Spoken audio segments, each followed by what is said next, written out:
예, 우리 축복하는 인사합니다. 저 뒤에 우리 예지, 이쁜 예지, 춤삼이에요. 우리 축복해줍니다. 할렐루야, 샬롬하고 눈 보면서 우리 서로에게 인사합니다.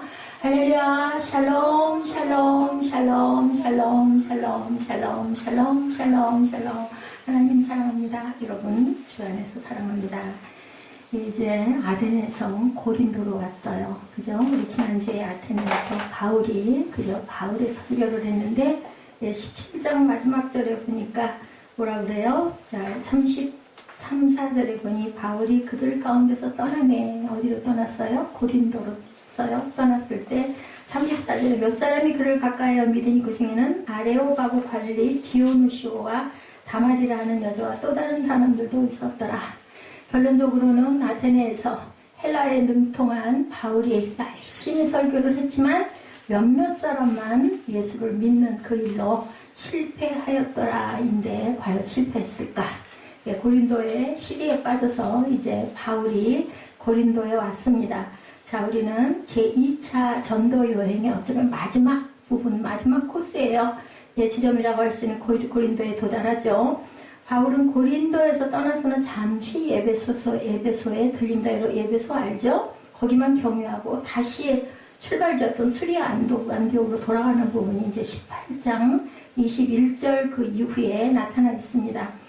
그러나 그는 제2차 전도여행을 가장 오랜 시간을 고린도에서 머물죠. 우리 마지막 절, 우리 11절에 뭐라고 고백했었어요? 보니까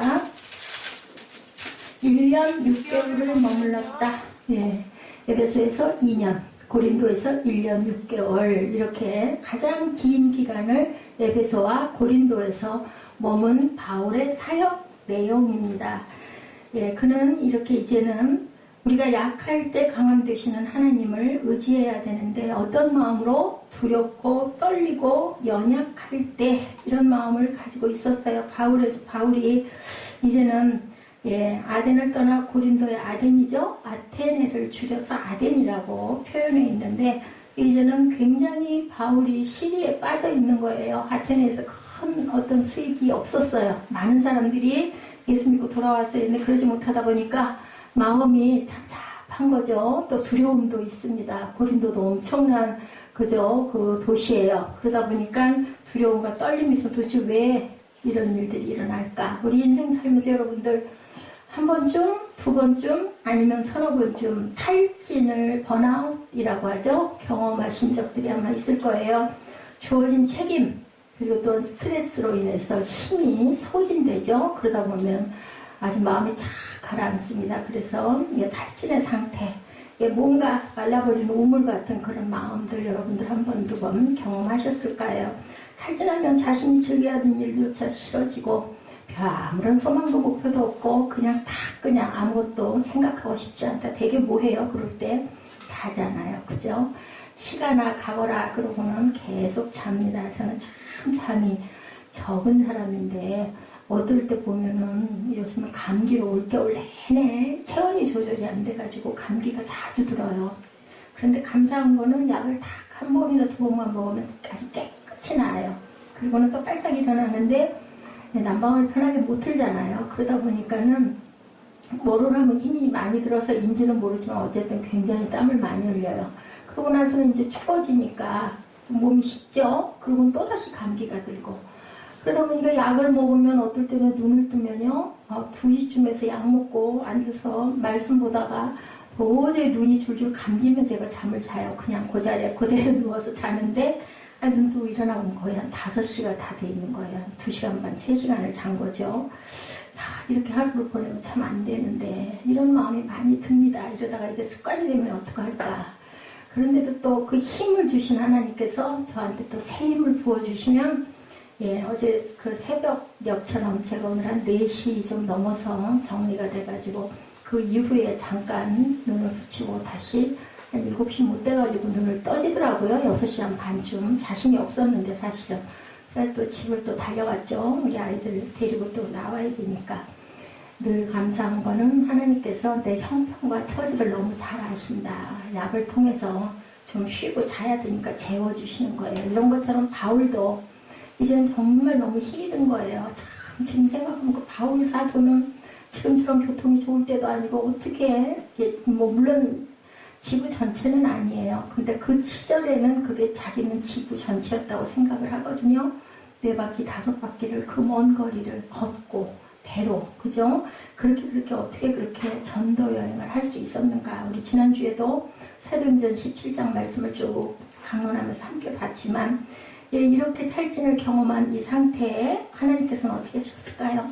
하나님께서 그냥 두셨을까요? 절대로 그냥 두지 않으시죠.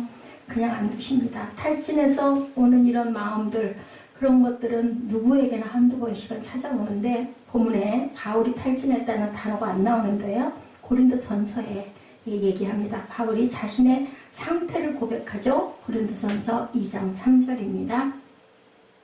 내가 여러분에게 갔을 때 나는 연약하고 두렵고 떨리는 가운데 있었습니다. 고린도 전서는 고린도 사람들에게 그저 편지를 쓴 글이잖아요. 이렇게 얘기하고 있습니다.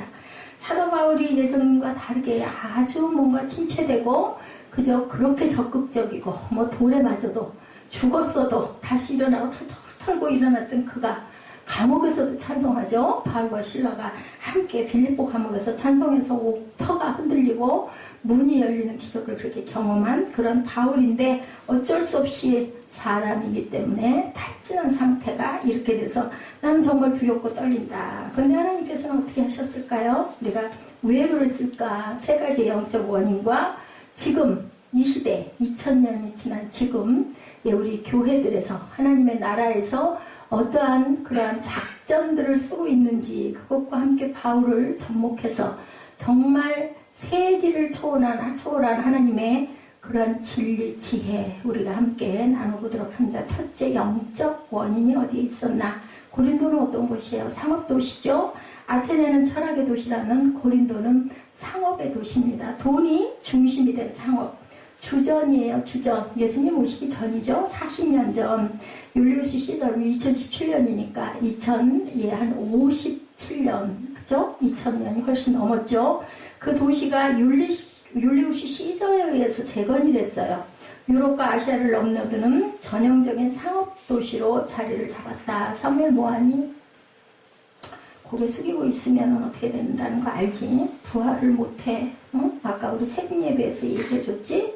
고개를 들고 앞으로 30분만 목사님을 좀 잘 쳐다보도록 해. 아멘도 열심히 하고 말씀도 자꾸 찾으면 시간이 금방 가요.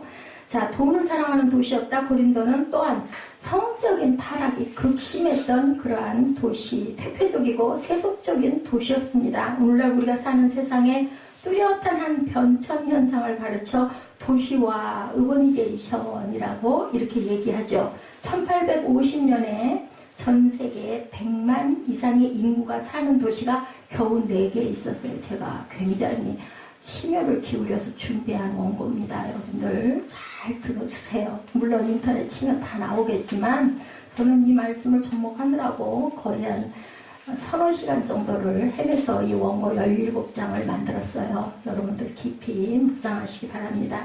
자, 100만 이상의 인구가 겨우 4개였는데 1980년 그죠? 2017년이니까 몇 년 안 돼요. 그죠? 1980년에는 225개 100만 이상의 인구가 사는 도시가 2000년대에 들어서면서 225개가 아닌 500개가 되었다고 합니다.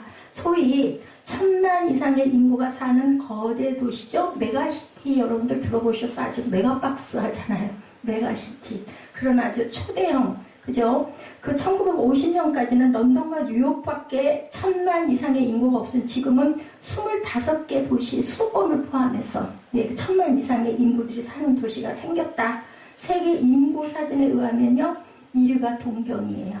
3380만. 2위가 명예스럽게도 서울입니다. 서울 2390만 바짝 뒤돌아서 멕시코가 따라오고 있는데 3위에요. 2290만 100만 차이더라고요.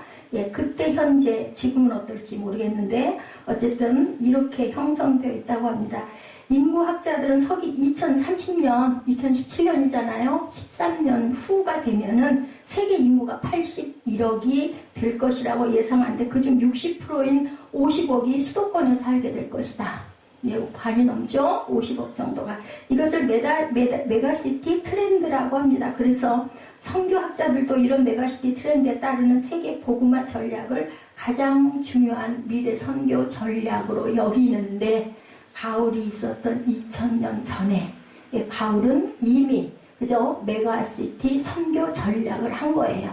에베소도 그렇고 고린도도 그렇고 빌립보도 그렇고 바울이 발 디뎠던 곳마다 대도시죠. 아테네도 마찬가지고요. 네, 이렇게 그는 이미 그죠? 선교 전략을, 물론 농촌도 작은 마을도 선교해야 됩니다. 뭐 예수 믿으라고 다 그죠? 예, 복음을 선포하고 예수를 믿게 해야 된다. 오늘 찬양 주제들 여러분들 혹시 이해하셔요? 전부 예수님이에요.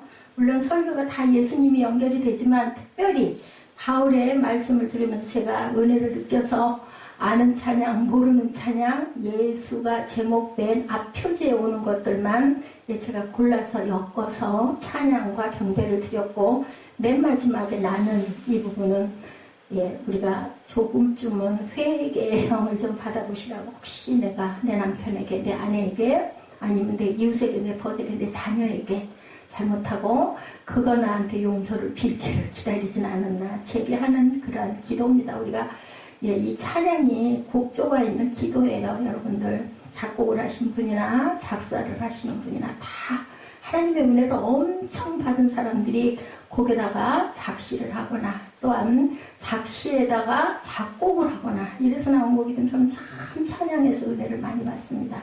하나님이 감사하게 제게 아주 깊은 밤 시간이면은 뭐 항상 그렇지는 않아요. 특별한 경우에는 이렇게 영으로 함께 해주셔서 예를 들면 제가 찬양을 고르는 게 아니라 하나님께서 마음에 감동을 주셔서 이렇게 만듭니다.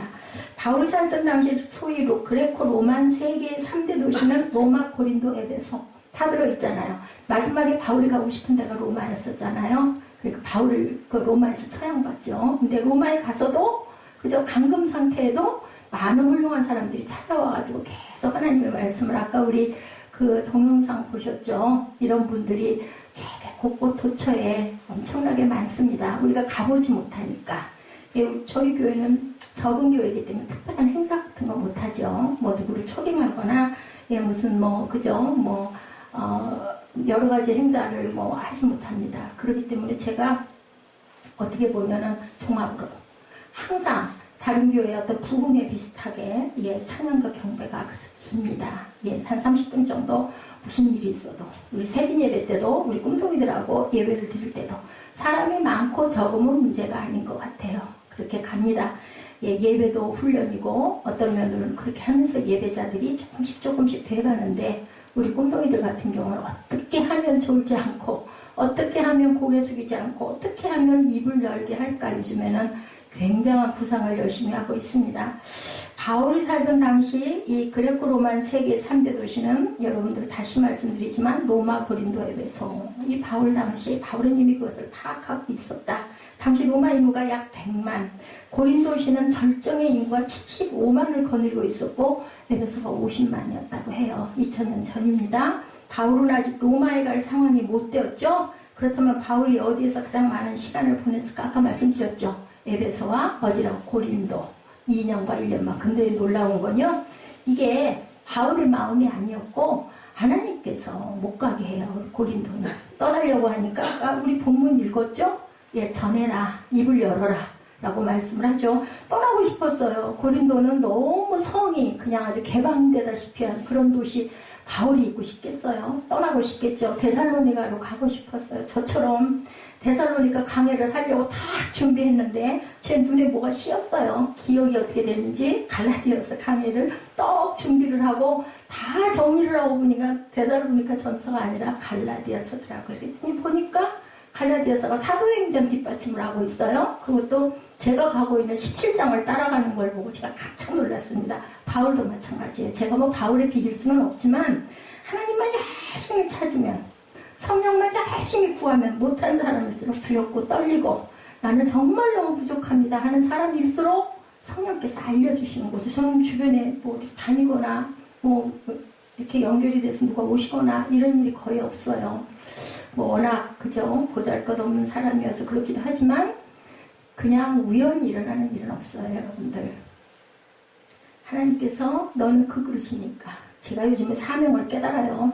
여러분들 몇 분 안 되시는 우리 가족으로 이루어졌잖아요. 이분들에게 하나님의 나라를 확실하게 심어지고 가야 한다. 한 영혼이 천하보다 귀하잖아요. 뭐 제 영혼으로 비기겠어요?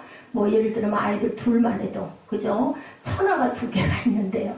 그래서 저는 그것으로 감사합니다. 항상 아플 때도 하나님께서 함께 하시고 기쁨도 하나님이 주시고 먹을 것도 하나님이 주시고 뭐가 먹고 싶다 하면은 그게 어떻게 해서든지 제게 오더라고요. 먹게 해주시고 이거 바울도 이랬다는 거죠. 자, 에베소에서 2년 이상 그리고 고린도에서 1년 반을 머물며 선교를 했어요. 굉장한 선교 전략이다.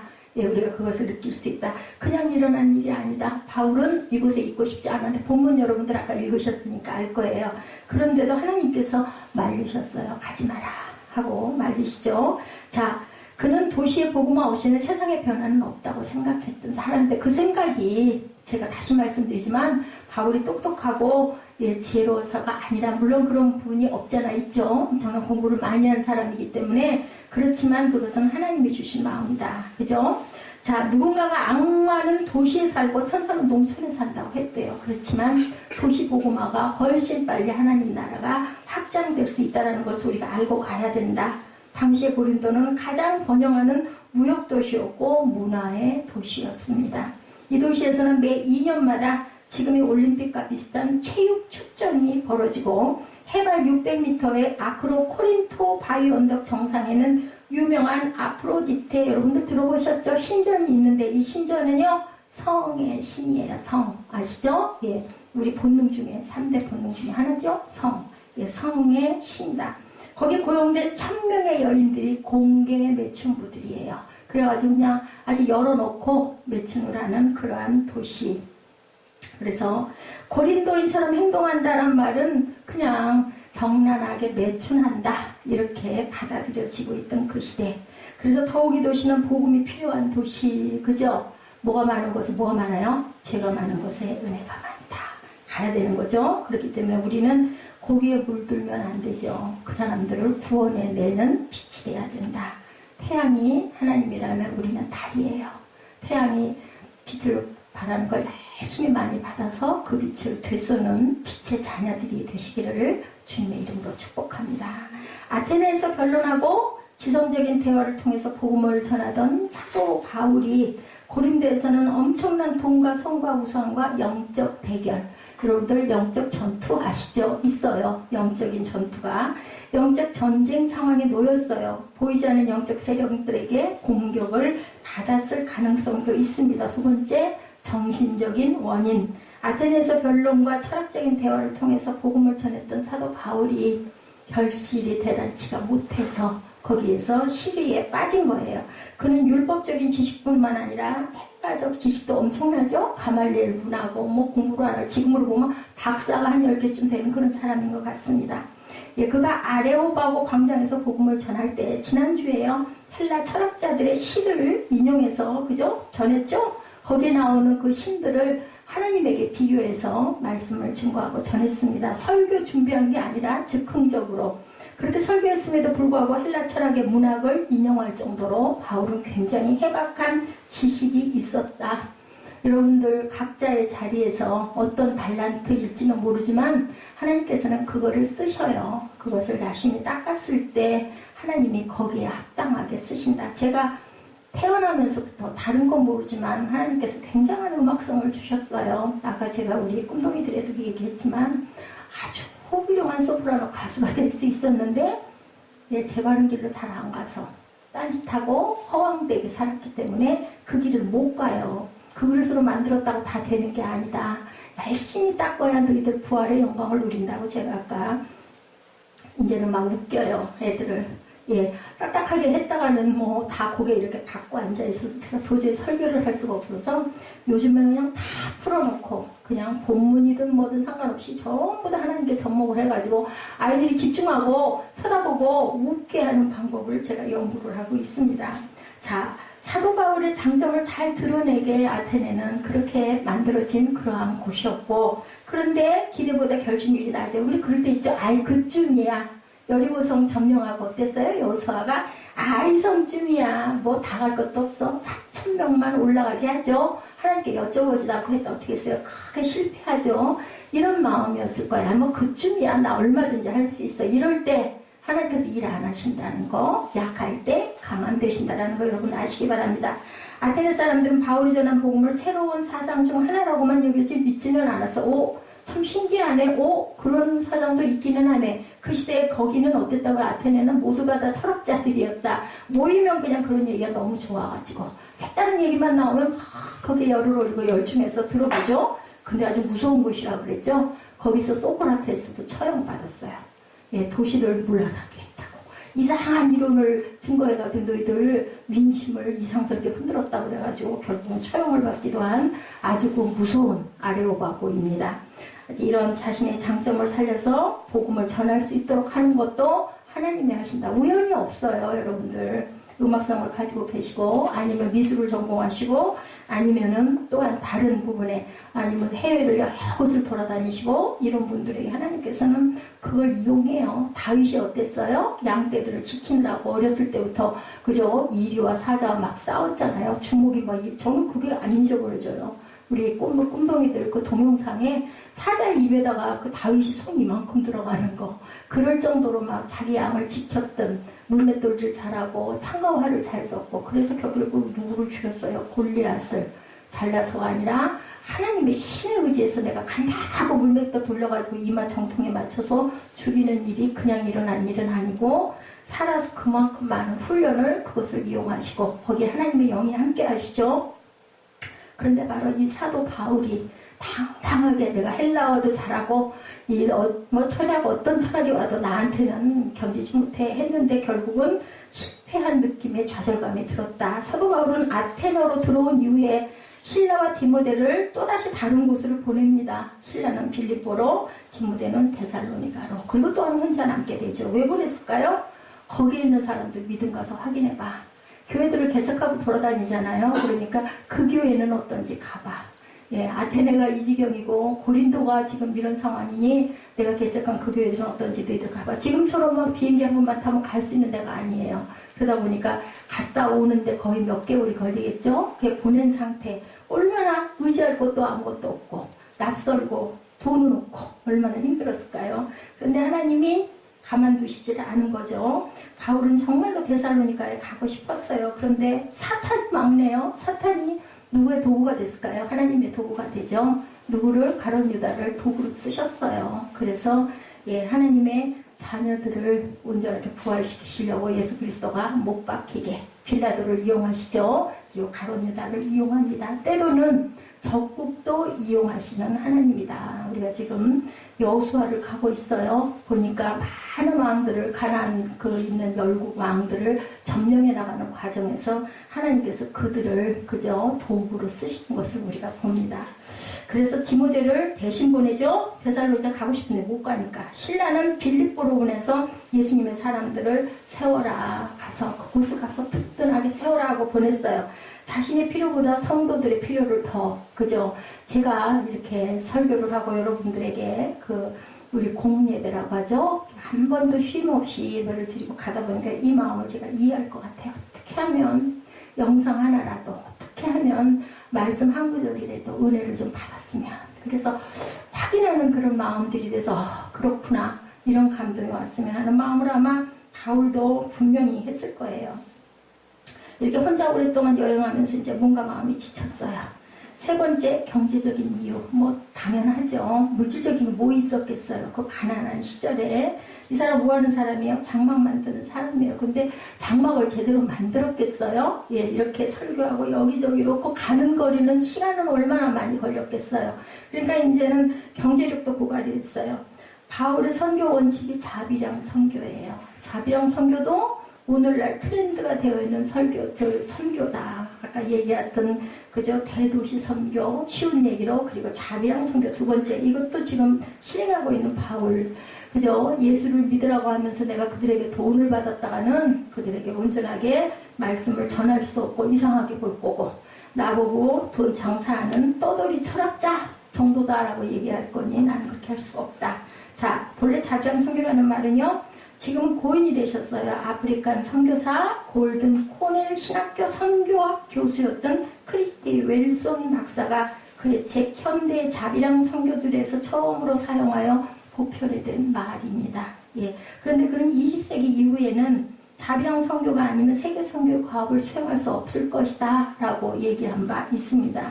오늘날 전 세계 상당한 나라들은 선교사나 목사의 직업을 가진 사람들에게 선교 목적의 비자를 발행해 주지 않아요. 전문인들에게는 발행을 해줘요. 그런데 그 나라에서 왜 그럴까요? 예, 전문인들은 필요하지만 선교한다고 아무런 직업도 갖지 않고 오는 사람들은 우리가 믿을 수도 없고 골치 아프다는 거예요. 문제가 될 수 있다. 그냥 눌러 앉아가지고 도망다니면서 선교할 수도 있기 때문에 예, 그러면 어떻게 우리 시대에 주께서 우리에게 맡기신 지상 명령의 과제를 수행할 수 있을까? 그 대답이 바로 자비랑 선교 혹은 전문인 선교. 자기 직업을 갖고 일하면서 세상에 필요로 하는 복음을 전하는 일이 합당하다. 그게 이제 2000년 이후에 지금 트렌드가 된 것을 바울은 그때 이미 깨달았다는 거죠. 이를 가르쳐서 평신도 선교라고 부르고 이 일에 헌신하는 사람들을 여러분들 많이 들어보셨죠? 평신도 선교사들입니다. 그죠? 예, 모든 성도들이 평신도 선교사가 돼야 되는 거예요. 사실은 그게 뭐 꼭 해외가 아니어도 그죠? 우리는 하나님이 증인으로 살라고 우리를 세상에 내주셨잖아요. 증인된 삶을 살아야 되니까 모두가 다 전하는 전도자들이 돼야 되는 건 맞습니다. 이게 바로 우리가 사도 바울에게 배운 자비랑 선교의 전략이다. 그는 장막을 만들어서 생계를 유지했는데 자 경제력이 고갈되자 얼마나 사역에 방해를 받고 마음의 의기가 떨어지겠어요. 모든 상황이 한꺼번에 세 가지가 다 겹쳤을 때 누구를 만나요? 아까 본문에 보니까 동역자 아굴라와 프리스길라. 이 사람들이 먼저 와서 장막 깁는 일을 하고 있었는데 추측하건대 뒤에 또 외설에 보면 예, 그곳을 바울이 찾아가서 그들을 만나고 그들이 보니까 와 지식도 능통하고 하나님 사랑도 능통하고 굉장히 열정적이고 예수 사랑도 대단한 투철한 사람 이런 사람 우리가 이렇게 유식하고 이렇게 박학하고 이렇게 열정적인 사람 우리가 본 적이 없다라고 감동을 받은 거예요. 그래서 바로 로마에서 오죠. 로마에서 쫓겨왔어요. 아굴라와 프리스길라는. 예, 그곳에 있는 아굴라라는 그 유대인을 그렇게 해서 만나는 거죠. 예, 로마를 떠나라 보죠. 글라우디오 황제가 칙령을 내렸어요. 예, 이곳에 있는 모든 이방인들 다 떠나라. 그래서 로마에서 어쩔 수 없이 온 곳이 고린도인데 여기서 바울을 딱 만나서 거기서부터 자비랑 선교를 하게 됐다. 자, 아굴라와 프리스길라는 바울의 영향을 받은 게 아니고 그들이 바울을 보고 놀란 거예요. 원래부터 예수 믿는 사람들이었고 자 로마에서부터 굉장히 안정된 직업을 가진 사람이었기 때문에 그 업체에 바울이 들어갔을 것이다 라는 얘기들을 합니다. 자, 바울은 너무나 신실한 믿음의 사람이었기 때문에 그래서 우리가 중요한 것 예, 우리가 항상 행함이 있는 믿음을 가질 줄 알아야 된다. 바울을 보고 그들이 너무너무 감탄했기 때문에 함께 동역을 하게 되고 16년 동안 그때부터 그 이후로 16년 동안 섬기고 사랑하고 함께 동역하는 동역자가 됐습니다. 그리스도 예수 안에서 내 동역자들인 브리스가와 아굴라에게 안부를 전해주십시오. 로마서 16장 3절에서 4절에 보면 나타나 있어요. 그들은 생명의 위협을 무릅쓰고 내 생명을 구해주었습니다. 나뿐 아니라 이방 사람의 모든 교회들도 그에게 감사하고 있습니다. 아굴라와 프리스길라의 믿음 참 대단하죠. 근데 어느 순간 이후부터는 아굴라와 프리스길라 안 하고 프리스길라와 아굴라라고 불려져요. 아마 섬김이 프리스길라가 훨씬 더 섬기는 일을 많이 했던 것 같습니다. 바나바와 바울도 마찬가지죠. 처음에는 바나바와 바울을 했는데 나중에는 바울과 바나바 이렇게 이름이 바뀌어서 불립니다.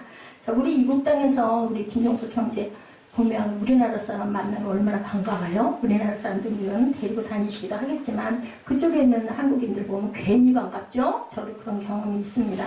예, 그런 것처럼 탈진한 상태에서 동역자를 만났으면 얼마나 힘을 받았겠어요. 막 정말 아주 천하를 다 얻은 것 같았겠죠. 이게 바로 하나님의 선물이었다. 이 만남은 사람이 그냥 우연히 만난 게 절대로 아니다라는 것을 여러분들이 아셔야 됩니다. 생활 속에 예수 믿는 거, 예배 드리는 것과 생활은 별개야 절대 아닙니다. 여러분 주위에 계신 분들이 어떤 분들인지 살펴보시고 예수를 안 믿는 사람들이 있으면 뭐 예수 믿으세요, 우리 교회 가세요, 그것보다는 내 행동으로 크리스찬의 모습을 드러내시기를 주님의 이름으로 축복합니다. 우리의 모든 여정에서 바울은 하나님의 크신 도움과 위로를 이렇게 경험한 거예요. 그러니까 얼마나 마음의 감동, 이건 제가 알아요. 저는 조그만 거 하나만 뭔가를 느껴도 막 너무너무 기뻐서 막 울고 앉았어요. 눈물을 줄줄줄 쏟아요. 저는 말씀 전하다가도 막 마음에 막 북받침이 있어서 감동이 와서 눈물을 쏟아요. 감정이 예민해서 그런 것만은 아닌 것 같습니다. 5절에 보니까 실라와 디모데가 마케도니아에 오자 바울은 말씀 전하는 데만 전념해 예수가 그리스도이심을 유대 사람에게 증언했다. 힘이 난 거예요. 게다가 이제 그저 신라와 디모데도 왔어요. 바울이 아테네로 들어갈 때 신라는 빌립보로, 디모데는 데살로니가로 보냈다고 말씀드렸죠. 이제 그들이 고린도로 돌아온 거예요. 몇 달 지났겠죠.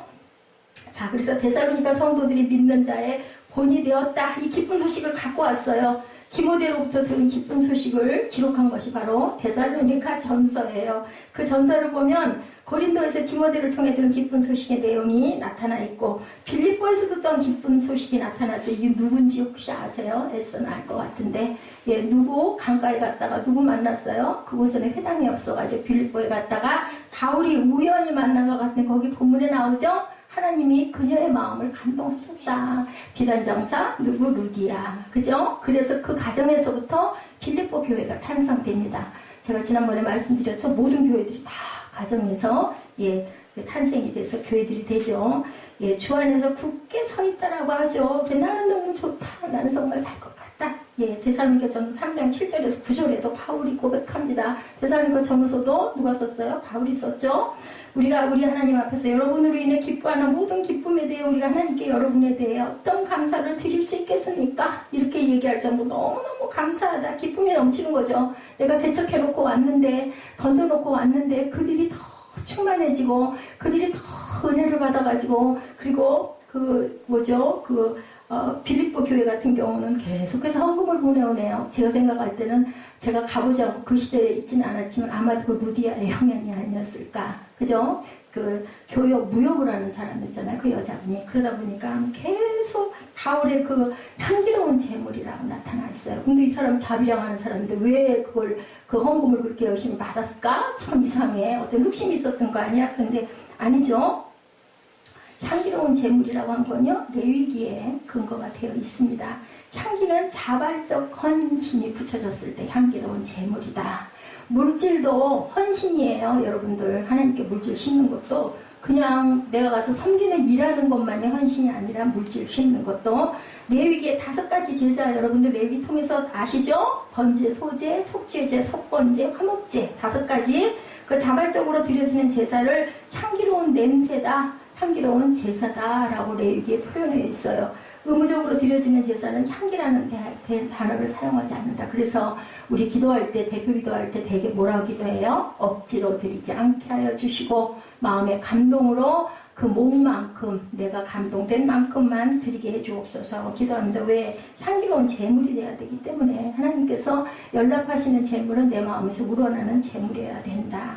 바울은 자비랑 선교를 원칙으로 했지만 이 귀한 것을 내가 막을 수가 없다. 그래서 너무 감사하게 봤죠. 사도 바울이 가장 어려운 상황에서 브리스길라와 아굴라라는 동역자와 빌립보 교회 성도들의 향기로운 헌신을 통해서 힘이 나는 거예요. 그죠? 이게 정말 기쁨이죠.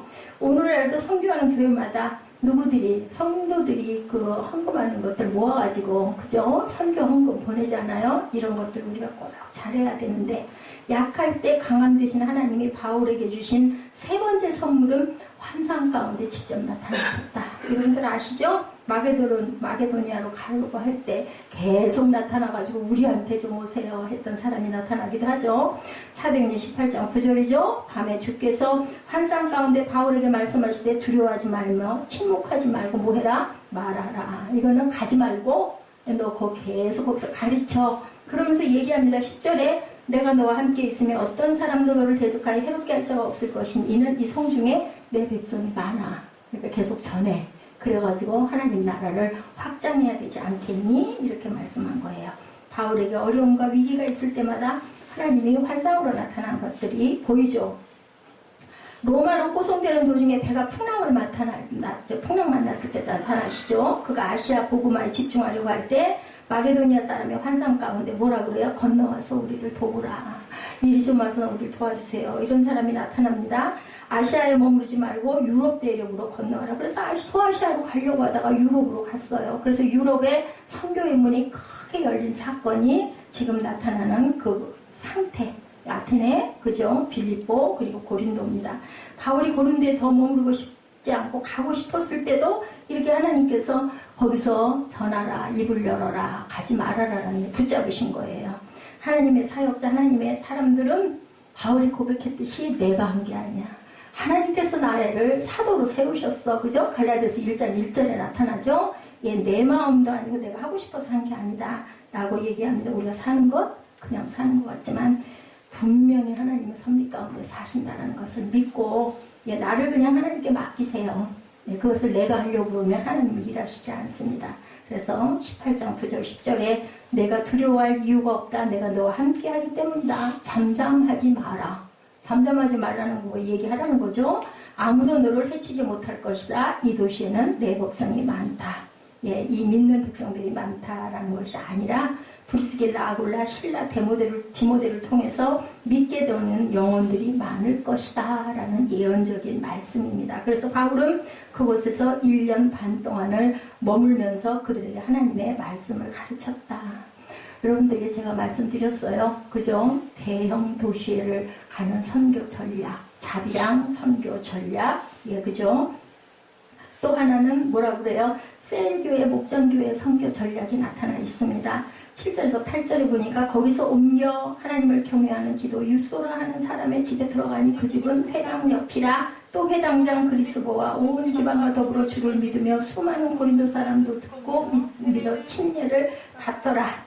학자들은 디도 유스도가 아마도 이방인이었을 것이라고 추정합니다. 학자들은 바울이 회당에서 핍박받죠? 그 전에 보면 쫓겨나요. 회당에서 갈 곳이 없어요. 그러니까 바로 그 옆에 있는 그 집으로 디도 유스도라는 사람의 집에 들어가서 거기서 말씀을 전하다 보니까 주변에 있는 사람들이 몰려와가지고 그저 다 예수 믿고 세례를 받는 역사가 일어나는데, 이렇게 함으로 인해서 우리 이 큰 교회들 보면은 목장교회라고 그러죠. 셀교회, 그리고 또한 구역 예배, 그죠? 이런 예배를 통해서 하나님의 나라가 확장되는 그것을 그때 2000년 전에 이미 바울은 실천하고 있었다라는 것. 유소와 함께 회심한 것으로 보이는 회당장 그리스도는 이 고린도 도시에서 영향력을 갖는 걸출한 지도자였을 것으로 보입니다. 이런 사람들 한둘이 은혜를 받게 되면 금방 그냥 그 교회는 부흥이 되죠. 그리고 또한 교회들이 탄생을 합니다. 비록 유스도의 집에서 모인 셀 모임이었지만 셀이 뭐예요? 10명 이하예요. 우리도 그렇게 보면 셀이에요. 10명 이하의 사람들이 있었지만 거기에서 큰 부흥의 물결이 일어나는 것. 작은 셀 모임, 이 모임이 바로 어디를 변화시켜요? 고린도, 큰 도시, 상업도시를 움직이는 중치적인 힘이 된다는 거. 숫자가 많다고 숫자가 적다고 이런 것에 연연하시지 마시고 하나님께서 나에게 어떠한 마음을 주셨는지가 중요하다. 회당장 그리스도와 그 온 집안이 주를 믿게 됐고 바울의 말을 들은 다른 사람, 고린도 사람들도 믿고 세례를 받았다. 하나님의 격려와 위로가 임하고 바울이 기대하지 않았던 것에서 풍성한 열매, 내가 원하는 곳에서 맺히는 게 아니라 원하지 않는 곳에서 내가 저기는 정말 좋은 자리야가 아니라 하나님께서 은혜를 주신 자리. 아직도 저는 숙제가 있어요. 이 교회에 제가 계약하려고 할 때 여러 가지 문제들이 많았는데 하나님이 꿈으로 기가 막힌 꿈을 주셨기 때문에 제가 계약을 했거든요. 그런데도 아직도 이러고 있는 거 하나님의 다른 뜻이 있는 줄로 믿습니다. 분명히 고린도전서 1장 26절입니다. 형제들아 너희를 부르심을 보라. 육체를 따라 지혜로운 자가 많지 아니하며 능한 자가 많지 아니하며 문벌 좋은 자가 많지 아니하도다. 27절에 그러나 하나님께서 세상에 미련한 것들을 택하사 지혜 있는 자들을 부끄럽게 하려 하시고 세상에 약한 것들을 택하사 강한 것들을 부끄럽게 하려 하시며, 사도 바울이 한계에 도달했을 때 하나님의 능력이 나타났다라는 것. 여러분 삶에 공고함이 있습니까? 아니면은 혼돈이 있습니까? 약할 때, 가장 약할 때 하나님이 어떤 음성으로, 아주 세미한 음성으로 여러분들을 부르시고 여러분들에게 알게 하시고 여러분들에게 기쁨과 또한 소망도 주신다라는 것. 저 청년, 새벽이슬 같은 청년이 돼야 되는데 그러는 나이에 노후소가 관계가 없어요. 꿈이 없는 백성은 망한다고 그러죠. 예, 꿈이 있으면 80이 되셨어도 누구처럼, 예, 그죠? 누구죠? 갈렙, 그죠? 80이 됐어도 나는 튼튼합니다, 하죠? 그래서 땅을 기어코 받습니다. 주님의 주신 땅으로, 그죠? 한 걸음씩 내가 나아간다. 내가 그때보다 60대 그때보다 난 너무너무 건강하다. 어떨 때? 꿈이 있을 때. 그래서 사도 바울이 타락한 세속도시 고린도 한복판에서 경험했던 하나님의 위로와 능력이 저와 여러분에게 2017년에 또한 어제가 구정이었습니다. 또 그 구정으로도 이제는 새해가 됐어요. 다시 한번 1월 한 달이 다 갔습니다. 양력으로는. 그래도 다시 한번 일어나시고 다시 한번 재정비하셔서 내 힘으로가 아니라 하나님의 힘으로 일어나시는 저와 여러분 되시기를 주님의 이름으로 축복합니다. 기도하시겠습니다.